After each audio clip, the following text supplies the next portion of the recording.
Welcome. This is MoneyHeart, where we explore the emotional side of money. I'm Camille Diaz, and today we're discussing Woman, You're Worth It. My guest is Ann Bonnell.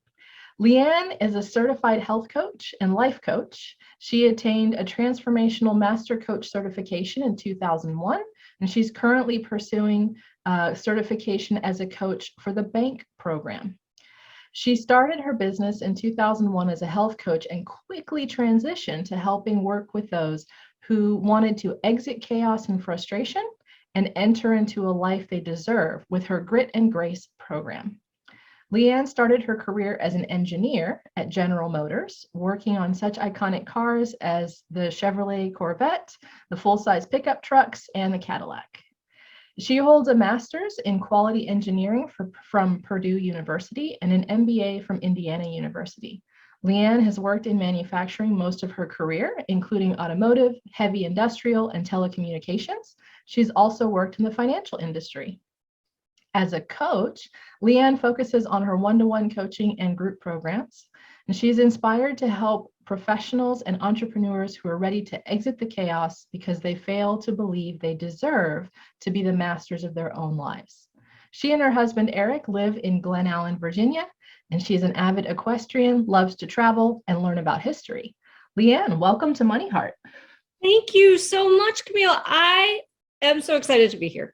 Yay! I'm very excited to have you, and I can't wait to get into this topic about Woman, You're Worth It. I feel like so many women don't really think that they are worth it, and so I just am thrilled to talk about this and talk about money and have you on the show. It's going to be awesome.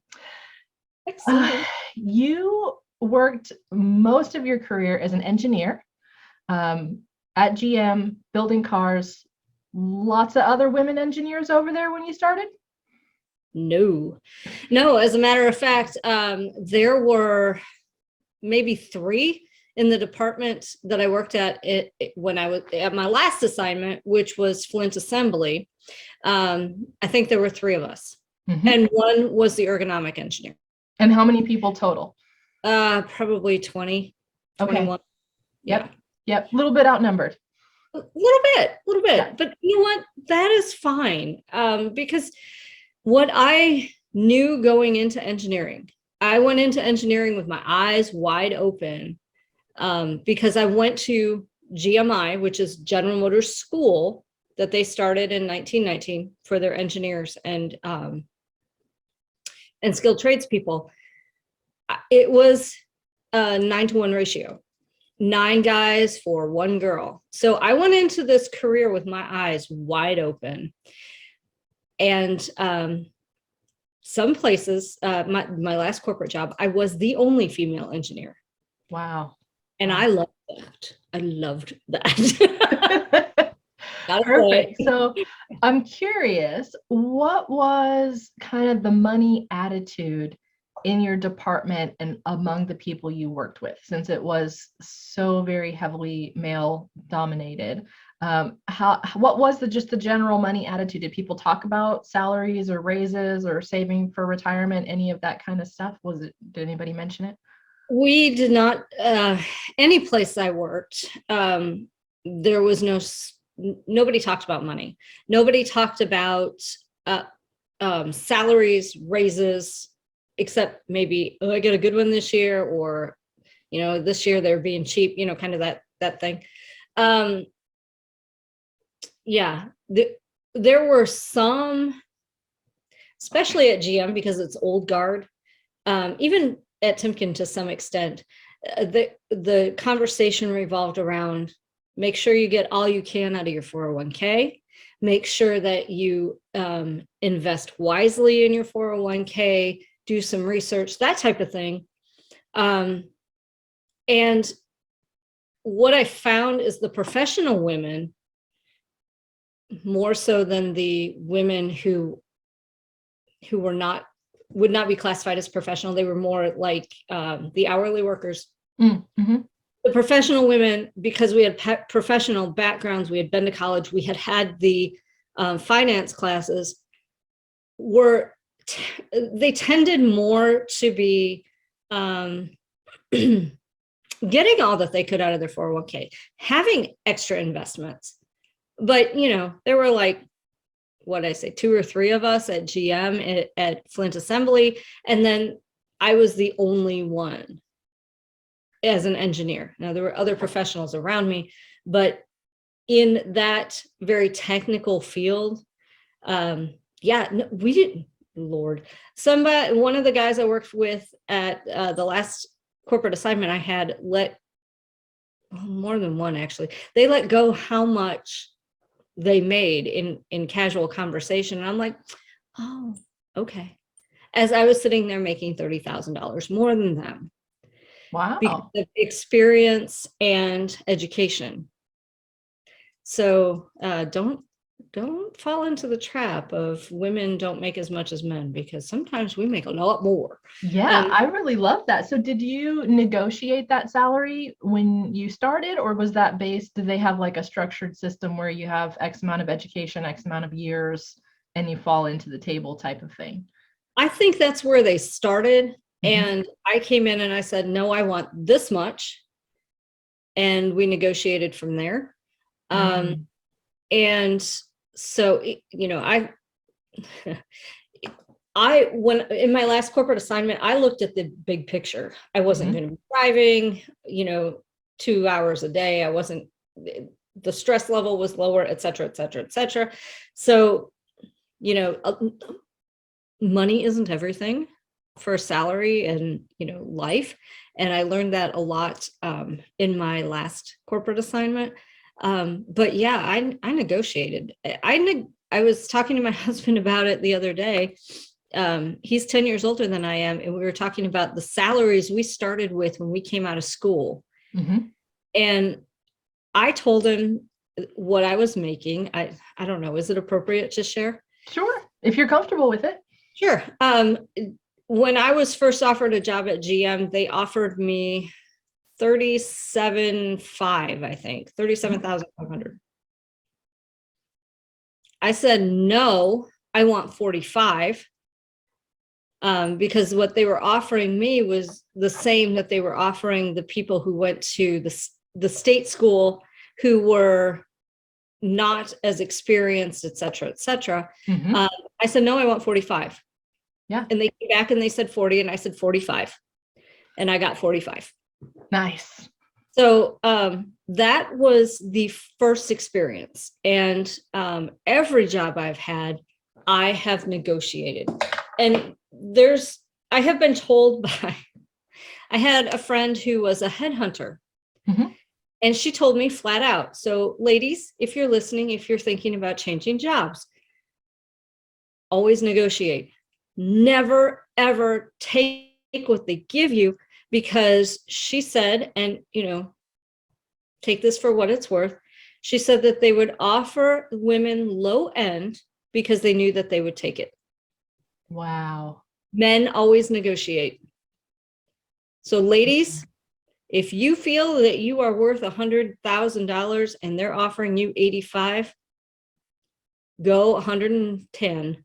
They'll land 100. They will do it, especially if you are one of those women who are highly sought after because of your skills. Right. Computers, engineering, those specific, very nitty gritty, very technical degrees, you're worth it. Yeah. Go for it. And even if they say no, you can say thank you and go to the next guy. Right. Because frankly, there is a next company. There is. Yes. Yeah. I feel like that's a great point. We get caught up in this, well, I got to take this one because there won't be another one. And if you are qualified and you have skills, there's always going to be someone that needs your skills and wants to hire you. Absolutely. So go shop. Go find. Exactly. Yeah. Do not take the first thing that comes your way, because that will start a cycle of resentment. And frankly, who wants to resent their employer? Right. You're going into, you are selling your skills, you are selling essentially your assets, because the 6 inches between your ears is 100% asset. You are selling your asset to a company, and you deserve top dollar for that. Yes. There's no reason whatsoever that you should be saying, oh, well, they only offered me 85. I'm okay with that. No. I would suggest strongly that you do some market research.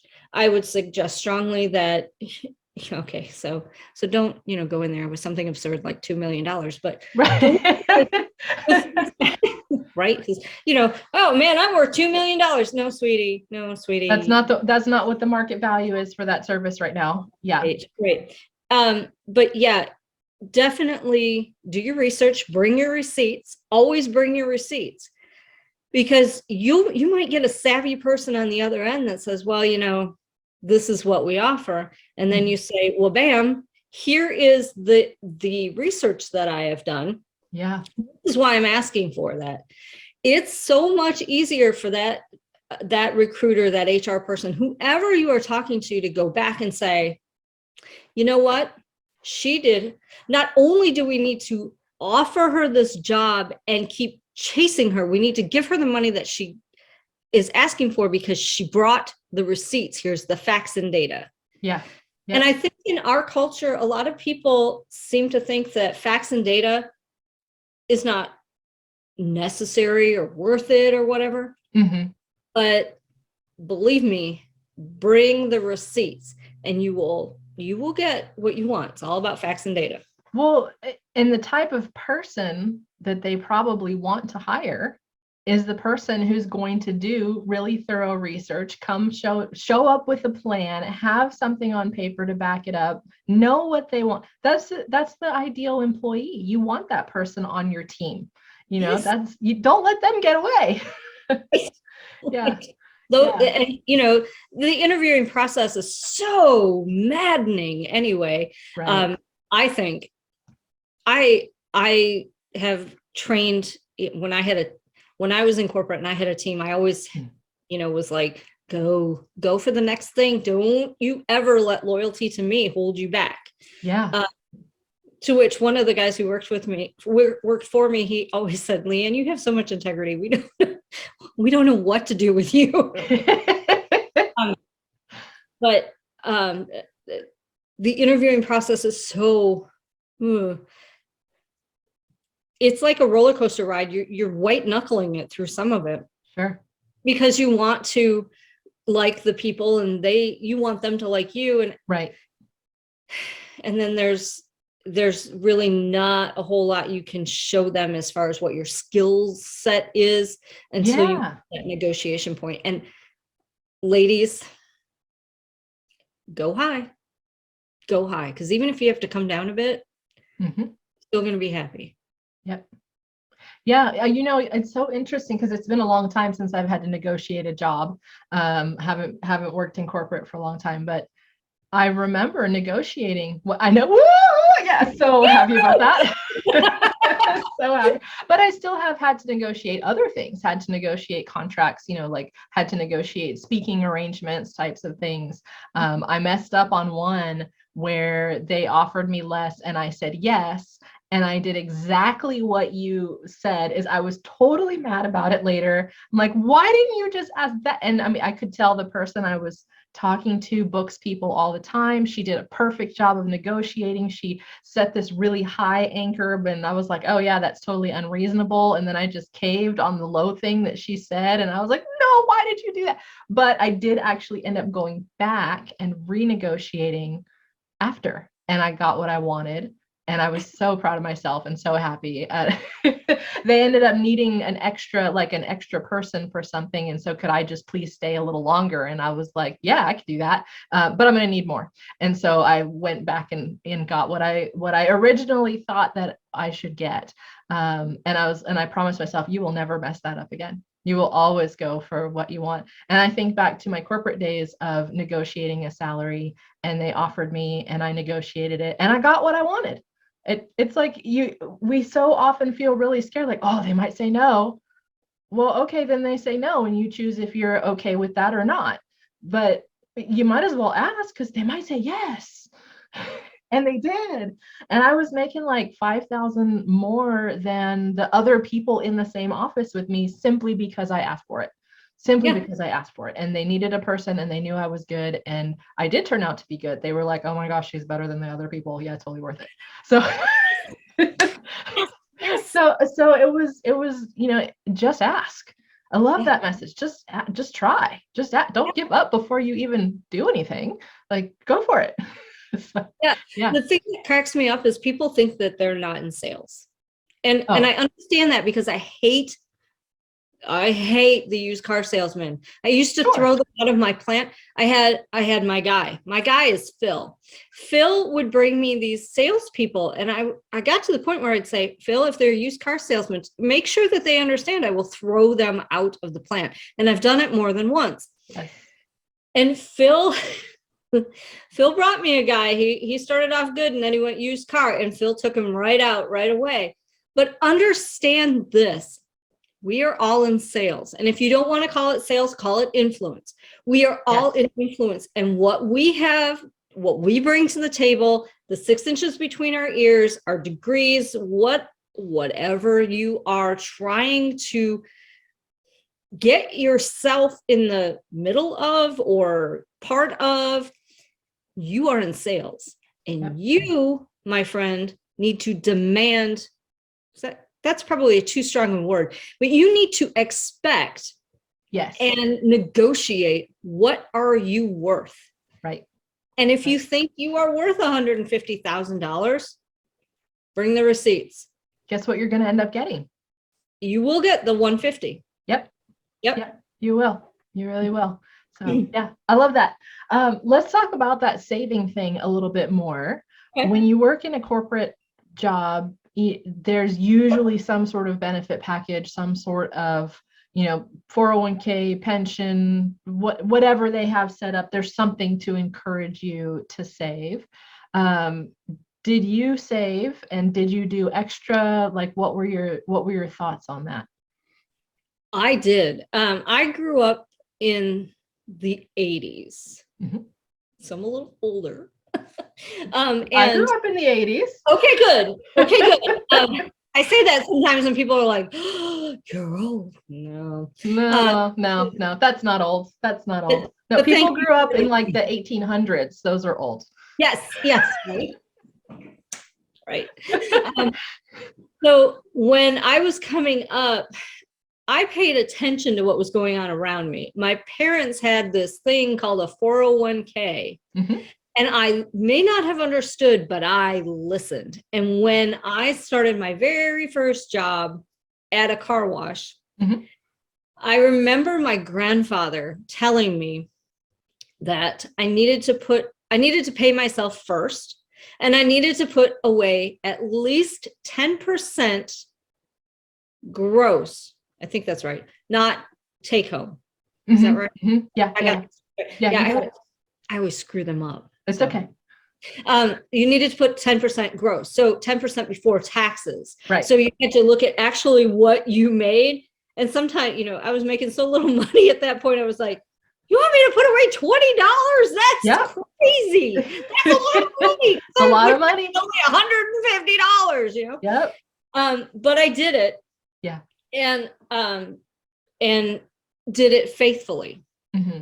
And did it all through college with my job at school, with my co-op job, the whole 9 yards. Yeah. When I grew up, still not grown up, but when I became a working adult, and that's not it either, huh? became an adult. No, not there. No, I'm not really adulting. I don't know what to call it. When I got a job More that paid experience. There you go. When you had a little more more experience. experience, that's Yeah. perfect. Mm-hmm. When I had more experience and got a real job, like my first real job at General Motors, they came and they're like, whoa, we don't do a pension anymore, but we do because whatever. So my itty bitty little pension is just kind of hanging out there at GM. But they had this thing called a 401k. I understood the words.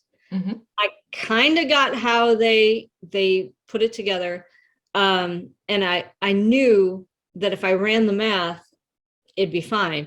So I ran the math and I freaked out. And my longtime boyfriend at the time said, no, they are going to match you up to 6%. And I'm like, but it doesn't make any sense because it's only going to be half until this point. He's like, put 6% in. And I cannot thank him enough. Yeah. Jeff and I are still friends to this day. He went to my wedding, but his guidance on getting through that first little bit of how do I negotiate a 401k was unbelievable. Yeah. Because starting at 23 years old, I started saving for my retirement. Oh, you did so fabulously. You were so young. Oh, that's so great. I know. That's so great. That's so great. So many people get to be 40 and then they come talk to me and they're like, hey, I want to start saving for retirement. And I'm like, well, when do you want to retire? 65. And I'm like, okay, it's not tragic. You have time. This is good. But you're going to have to save a lot more than that 10% to make this work. Right. Right. The longer you wait, the more you got to put away each year. And if you start super young like you, oh, that's fantastic. That's awesome. And our current financial advisor here in Virginia, she asked, well, what do you want your retirement years to look like? Yep. I know my mom and my mom and dad and my grandparents, they travel everywhere. I mean, up until my grandmother physically could not do it anymore, they were always gone. We never knew when they would be home. You see grandma and grandpa rocking on a rocking chair. Yeah, right. That's not going to be me either. I'm not doing the rocking chair thing. You will not know where I'm at because I won't be home. Yeah. Right. Yeah. I will be somewhere. We don't know where. Yep. And that is exactly what I want for retirement. Now, my in-laws are completely different. They like to stay at home and they are in New York. That is what they do. And I'm like, bless their hearts. That's all I can say because I'm just like, okay, no. And it's really designing the perfect retirement for yourself. Right. If you want to be home and do nothing, cool. If you want to volunteer for 3 different charities and, be doing that in your local community 3 days a week, cool. If you want to go travel, cool. Like it's really the chance to do what you want to do. And that's how I look at retirement. I don't look at it as a certain age. I look at it as when you have enough money that you can wake up every day and do exactly what you want to do that day and not have to worry about where the money's coming from, you're retired. And you can do that at 30, you can do it at 50, you can do it at 75, who cares? Whenever you hit that mark that you've saved enough money, you've got enough coming in, you don't ever have to worry about it again. You're good, retired. Yeah. Yep. Yeah. And so whenever I move jobs, because I've moved jobs a couple of times, because that's what we do. I've rolled that 401k over. I've never touched it. And here's the thing that I find kind of tragic on one hand and kind of, why do you give people this vent with this out? I have heard people say, oh, I've taken a loan in my 401k, or worse, I'm cashing out my 401k. And my heart breaks for them. Yes. And I'm just like, go talk to Camille. Don't do anything rash. Go talk to Camille. Go. It is the most expensive money you could possibly get. If you are young enough that you're going to get that fee, that charge for taking it out early, plus you haven't paid taxes on it yet, so you got to pay taxes. and you're losing the compound interest on that money that you would have had in the future. If you added all that up, oh my gosh, you're coming out with zero, maybe negative. Just depend. It's huge. It's huge to take that money out early and go use it for something like, oh, I need new tires. Oh, I want to go on a trip. It's like, whoa, whoa, whoa. Or you could knock off the Starbucks for about a month and you'd have your new tires. Right. Or something, just rearrange something. I think that's the thing people get confused on, is they think if they're going to save money, they have to give up everything they love. And I'm like, that's not how that works. You just make a little bit of different choices and do a little bit of tweaks. It's like the crash diet. That never works because you can't stick to it. Oh, I'm only going to eat 500 calories a day and it's just going to be green thingies. I'm like, nobody's going to manage on that. You won't have enough food. You won't have enough energy. You're not going to get enough, whatever. You can't make that work as a lifestyle. So same thing on the money. You can't go on a crash diet on your money for more than a little while, a month, maybe two, you could manage that. And then something's going to creep in or you're going to break because you're not going to be inspired to do that every day. So it's creating a system that you're like, okay, I'm not going to take a big trip for 2 years, but I'm going to plan like 3 fun small trips type of thing that are not going to spend as much. I'll put that extra money over for savings. It's working a plan, not just like some drastic change. So if you love Starbucks, okay, cool. Starbucks once a week instead of Starbucks 7 days a week. Don't get me on my rant about how that's better for you health-wise. And I get where you're going with that. The other big, oh my God, and this just kind of came to me. Yeah. Credit card interest, y'all. Oh. So yes. This fancy little credit card here. Uh-huh. Show the number, but this fancy little credit card here, look, this is how I guide people to understand what a credit card is. That is not your debit card. Your credit card should probably be used for emergencies, especially if you ain't got no money, and you really should pay it off every month. Mm-hmm. Yep. Because 19% interest. I looked at one of the interest things the other day and I was like, holy, and then there's, oh my, and all those phrases popped into my head because that is a huge gob of money that you could be spending on your Starbucks. You totally could. So I teach a class called Money 101, and we make this exact same comparison in there. We go through some examples of compound interest, and I end up doing an example that it's at 18%. And then I tell everybody, hey, would you like to see a place where I can guarantee you 18% year in, year out? And I hold up a credit card, because guess where you can get 18% interest year in, year out? And then it's like, oh, wait, compound interest works against me as well as it works for me. Yeah, it does.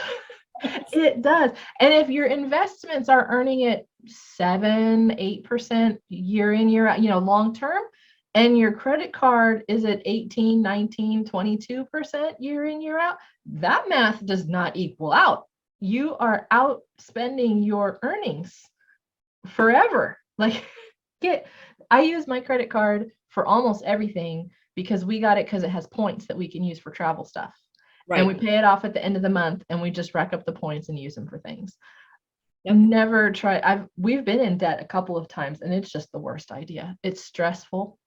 It uses up all your extra money. You're paying somebody else for the privilege of having borrowed their money. It's just a lot. It's just avoid it like the plague. And seriously, 18-22%, you're getting real close to usury. And if you're not really familiar what that is, go look it up, because it will scare the devil out of you and you will never carry another balance again. You will work like a dog to get those credit card balances paid off. Yes. Yes.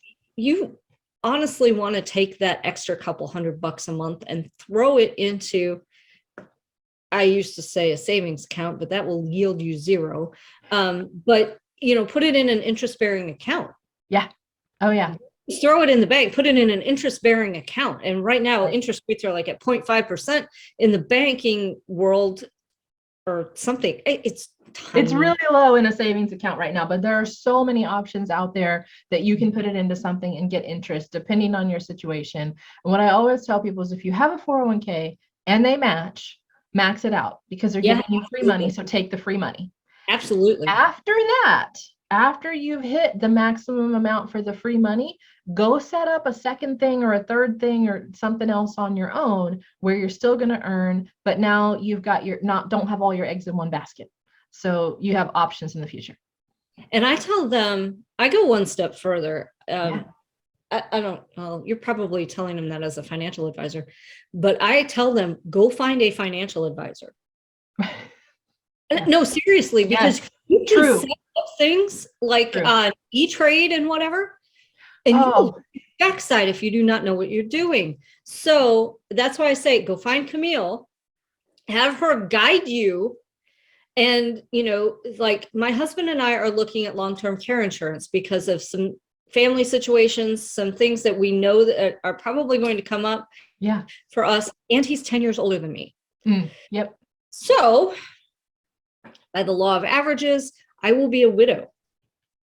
Yep. And most women will. That's a great point. That's a great point. You want a professional to set this stuff up.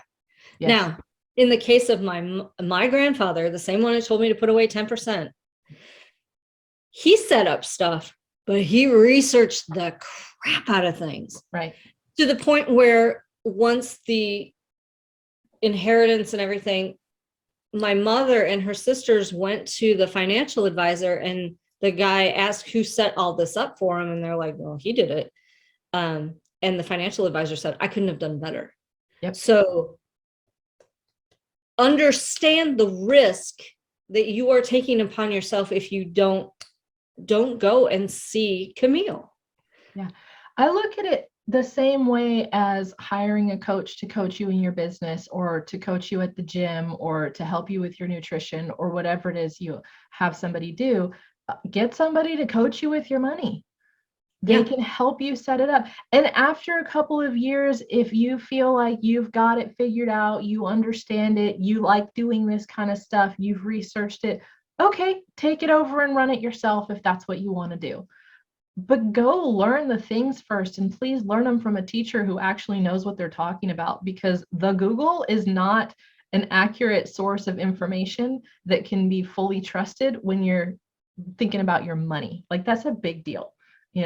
Sure, you can look up a recipe for something healthy and be like, okay, I'll try this. And if you try it and it's terrible, it's not a big deal. If you look up something like right here, but if you look up something to do with your money and you try it and it's terrible, you might not know it's terrible until 5 or 10 years down the road, and you've lost time that you could have been doing growing your interest rate. You've lost so much that maybe it's worth it to find a professional that can help you. Yes. Might make sense. It might make sense. Oh my gosh. Do you have any kind of tips for us on if we're struggling with that mindset to really value ourselves, to value our time, to value our abilities, to ask for that, salary that we deserve? How can we start to kind of shift our thinking to improve our worth and feel like, yeah, that is me. I am worth that. Like, how do we start? If we're listening to this episode and we're like, oh, I could never ask for that. I can't, like just thinking I can't do it. Where do we start? Well, I am very honest with people. I would tell them, go find a coach. Yeah. And here's why. You can read a book. You can, listen to podcasts. I'm not dumping on podcasts, by the way. I think they're phenomenal. I love them. I love to be on them. Yeah. But you can do all this stuff.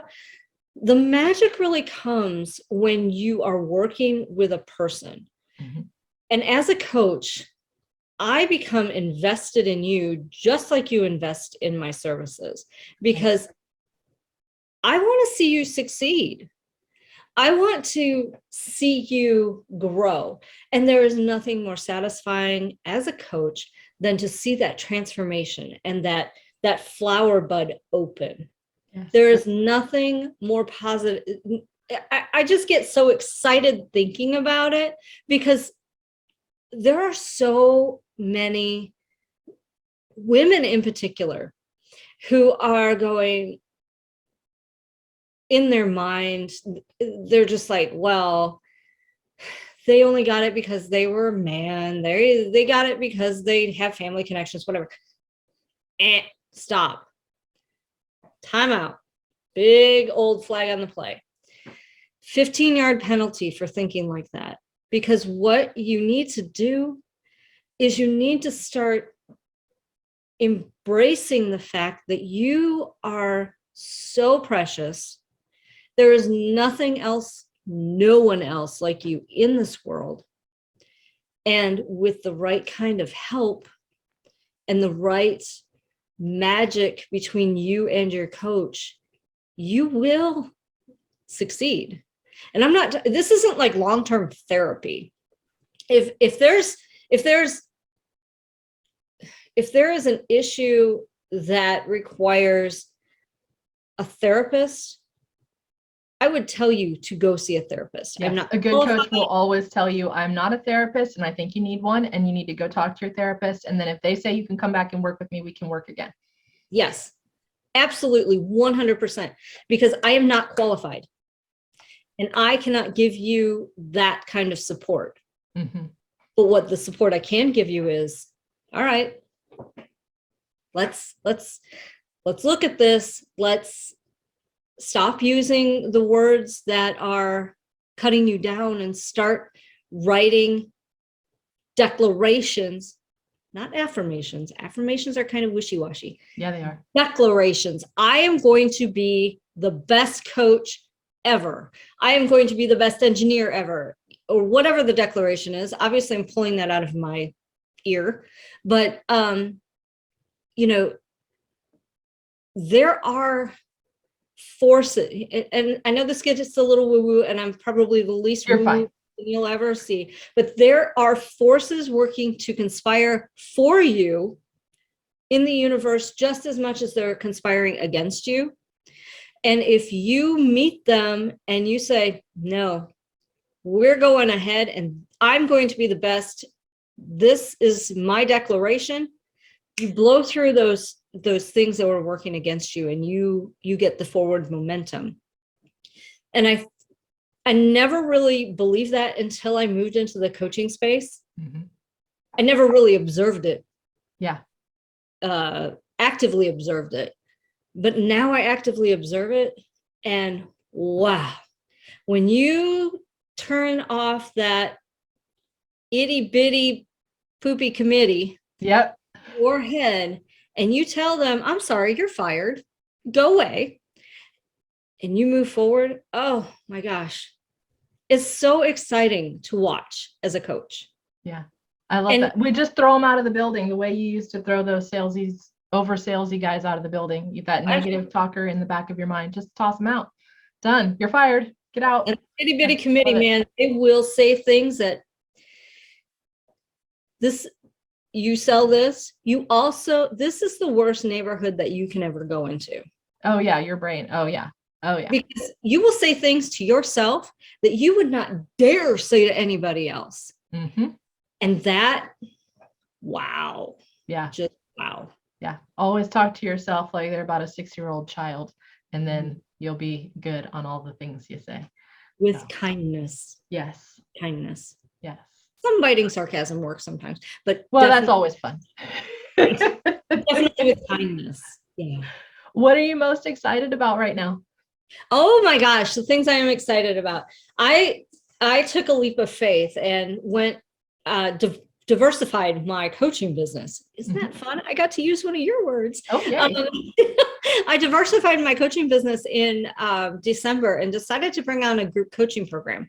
And so the first one was very successful. The second one that we're doing now, which is a part of abundance and learning how to be abundant in the new year, that is fun, and it's also exciting. So I'm loving the group coaching space. I have a new one starting in March, because it's in March, about March 15th-ish, about the middle of March. I don't know what we're going to be talking about yet, but you can rest assured that it will be a lot of fun. I'm thinking maybe working on our big motivating factors in our lives, like what drives us to do things. Yeah. And really just kind of honing that in. And in a group coaching, here's what I love about group coaching. This is why I'm so excited about it, is that, you know, some people have the Zoom link and it's a lecture link, so they can't see, you know, your who else is in the room with you. I have it so everybody can see everybody. And I want them to talk. I want them to share. And they do. And when they do, oh, it's pure magic, because you can see the eyes binging over here about something this person over here said. And it's magic. And you just take those things and you just drill it down a little bit, and the things. That's my favorite part about teaching. Favorite part. Love that. Love that. Yeah. I would have never called myself a teacher ever in my life. Now I'm getting to that point where I'm like, I'm teaching people. This is so cool. It's so cool. It's so cool. Yeah. I tried every which way to not be a teacher, and then was a teacher in pretty much every single thing I've done since college.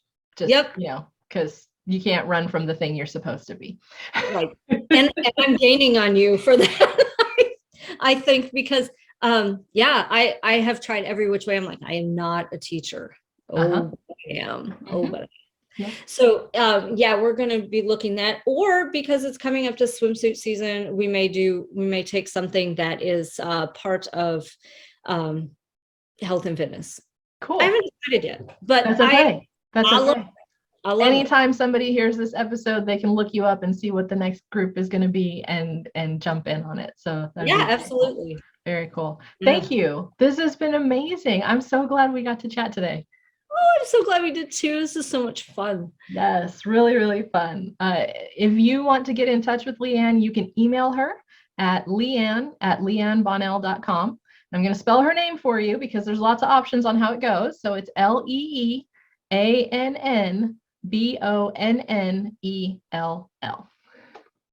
Thank you as well to all of our listeners and viewers. I'm your host, Camille Diaz. I'm a business optimization coach, financial educator, author, and speaker. You can contact me and find out what I'm up to through my website, CamilleDiaz.com, and follow me on social media at Cam Unfiltered.